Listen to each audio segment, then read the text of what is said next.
অনুপ্রবেশ বাড়ছে, বিএসএফ সতর্ক, রাজ্য প্রশাসন সতর্ক। আবার গাইঘাটায় গ্রেফতার বাংলাদেশিকে আটক করে বিএসএফ।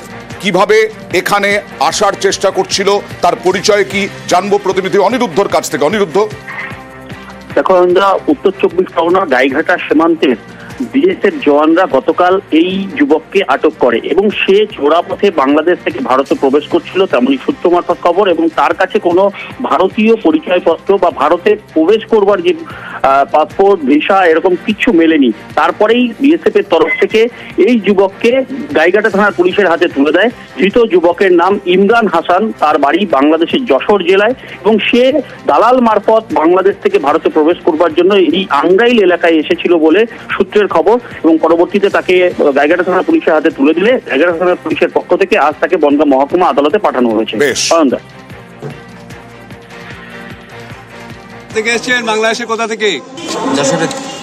কেন হঠাৎ এলেন? কেন বনগাঁয় কার বাড়ি? বনগাঁয় কার বাড়ি যাওয়ার ইচ্ছা ছিল? আমার একজন নিয়ে এসছে। কে নিয়ে এসছে? চলে গেছে। কে নিয়ে এসছে? এখানকার লোক?